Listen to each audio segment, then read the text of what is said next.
So guys, let's talk about some of the advantages of using Renko that we have already covered in the last video. Here we want to go through some of the definitions that I have used in my blog.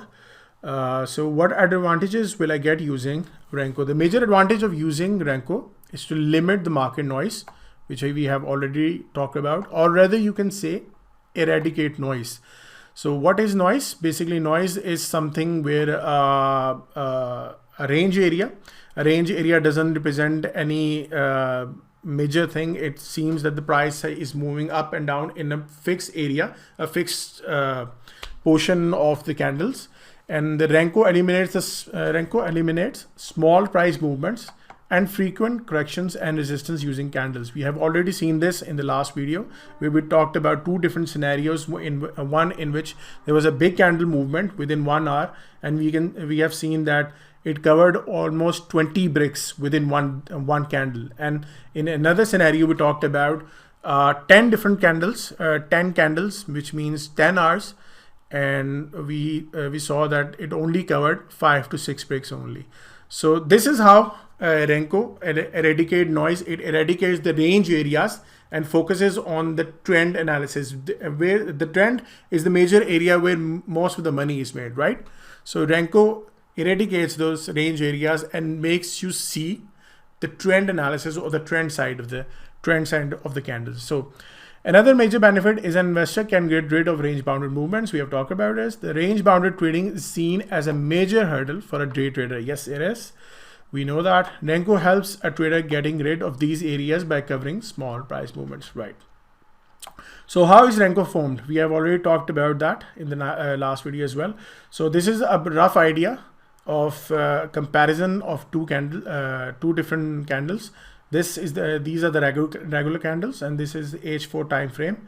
And we know one candle each represents a 4-hour time frame. And on the right side, we can see bricks over here. So one brick represents 300 points or 30 pips. So one brick over here is 30 pips, and we have already spoken about the candles. Each candle represents 4-hour time. So you can see this whole area is one brick, or one brick. This blue brick is all the candle movement in this area. So when it moved up over here, you can see this is the candles movement in the area of this blue brick, right? So when it moves down, a new red brick is formed, and when it moves further down, a new red brick is formed. Also, you need to see this in this blog. I haven't covered the wick area. The wicks are very important for the Renko formation as well. So we will now see our old chart of 200 points. Why the wicks are very important? It's because when the red brick, you can see here. So let's move at the last. When this red candle brick broke, it moved the price down. But since we are looking at 200 points or 20 pips, since another 20 points weren't completed, the red brick or the downside brick didn't complete, and it formed a wick and moved upside, right? Now you get the point.